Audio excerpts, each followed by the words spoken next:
The American armed forces are drawing significant attention with a major air asset reinforcement.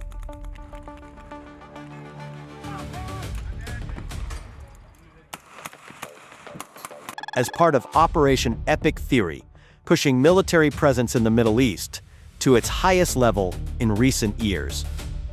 According to open-source flight tracking data and military spotter records, A-10 Thunderbolt II Warthog aircraft belonging to the United States Air Force took off from Pease Air National Guard Base in the United States, crossed the Atlantic, and landed at RAF Lakenheath in the United Kingdom. Following technical stopovers and crew rest, these aircraft are proceeding directly toward the U.S. Central Command CENTCOM area of responsibility, the heart of the current crisis.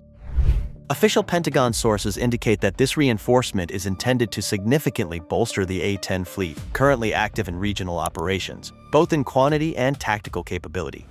As we discussed in detail in our previous video, the strategic chessboard is now focused on the Persian Gulf, passing through the coasts of Kuwait and the United Arab Emirates, advancing toward the Strait of Hormuz, and following a line parallel to Iranian territorial waters.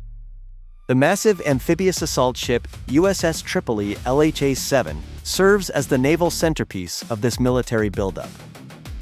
With the addition of the A-10 fleet to these coordinates, the fact that the American military presence has reached its most critical threshold in the last 20 years is the most concrete indicator that Washington is no longer satisfied with mere deterrence. Immediately following the arrival of approximately 3,500 highly trained sailors and Marines, instructions were issued for the rapid deployment of paratroopers from the Army's elite 82nd Airborne Division. This multi-layered reinforcement signals a complex operational structure where air, naval, and ground assets work in total integration. While official Pentagon and CENTCOM statements contain no confirmation that American boots are on the ground in Iranian territory at this stage, raising the total personnel count to over 50,000 is fundamentally shifting the regional balance of power. These developments suggest that the Donald Trump administration, while not entirely closing the doors on diplomacy, has placed military options at the forefront of its policy toward the Iranian regime. Defense Department officials have repeatedly stressed that all options are on the table, noting that while large-scale ground operations have not yet commenced, all necessary preparations are complete. Thus, in 30 minutes of free mates or sensory books by religious crimes are no other options of editing epic fury. Primary targets are identified as Iran's ballistic missile launch sites, ammunition production facilities, naval assets in the Strait of Hormuz, and critical nodes supporting regional proxies. This massive fortification is being conducted under the strategy of protecting American national security interests and ensuring the safety of regional allies.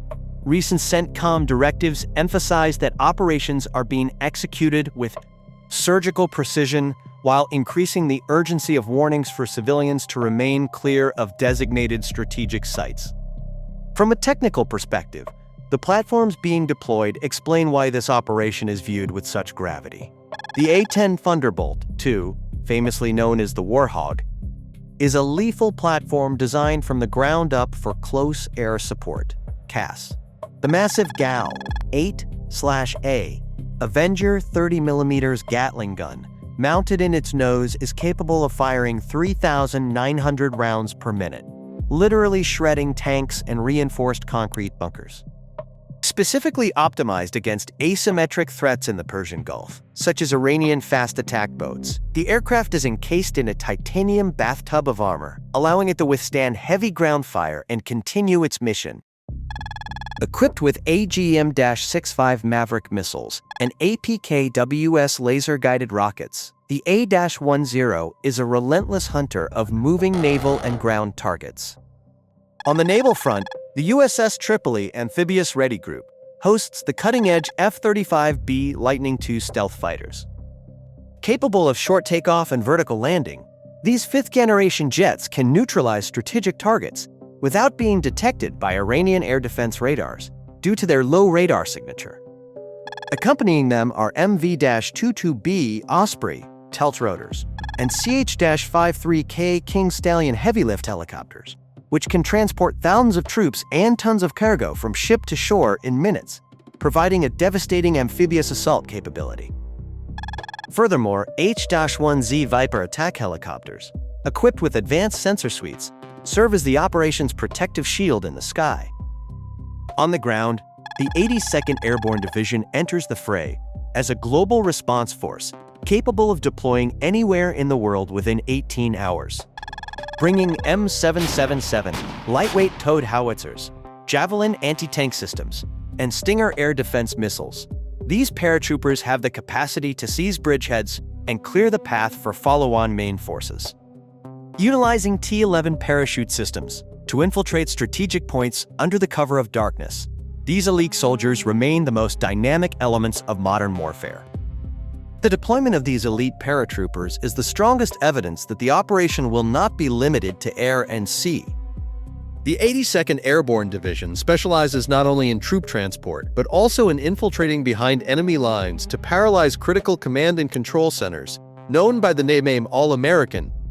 This division can establish absolute fire superiority even in rugged terrain inaccessible to armored units, thanks to its complex logistics networks and high mobility. The division's advanced communication infrastructure and network-centric warfare technologies allow every soldier to relay real-time intelligence from the field to the highest levels of command. This demonstrates that Operation Epic Fury is not just a show of force, but the establishment of a living combat mechanism capable of making decisions in milliseconds. The high-tech equipment possessed by the paratroopers creates an asymmetric pressure element that conventional armies in the region will find difficult to counter. Another critical element that brings naval firepower to its peak is the USS Abraham Lincoln CVN-72 aircraft carrier strike group, deployed to the region. This Nimitz-class nuclear giant, carrying more than 90 fixed-wing aircraft and helicopters, possesses the capacity of a small army on its own. FA-18E/F Super Hornets, launching from the Lincoln's deck, ensure total air superiority in the operational theater. While E-2D Hawkeye, early warning aircraft, provide real-time data to friendly units by scanning the entire region through a digital filter. Additionally, the Arleigh Burke-class destroyers and Ticonderoga-class cruisers, accompanying the Abraham Lincoln, place the region under an Aegis defense shield. This floating fortress not only controls the airspace, but also places the capability for deep strikes against strategic targets deep within Iran at the heart of the operation with its Tomahawk cruise missiles. The presence of the Lincoln in the region is the greatest assurance, guaranteeing the logistical and operational sustainability of Operation Epic Fury. In this new phase of Operation Epic Fury, we are witnessing a process where all military cards are on the table, and there may be no turning back. Does the fact that American presence has exceeded 50,000, combined with the deployment of platforms like the A-10, specifically designed for the front line, point to an inevitable conflict? In your opinion, is this massive buildup the ultimate strategic pressure to force Iran to the negotiating table? Or is it the dawn of a comprehensive, pre-planned military operation? As the Crossfire Brief community, we look forward to your thoughts in the comments. We will continue to analyze these critical chess moves in light of military doctrine and the latest data.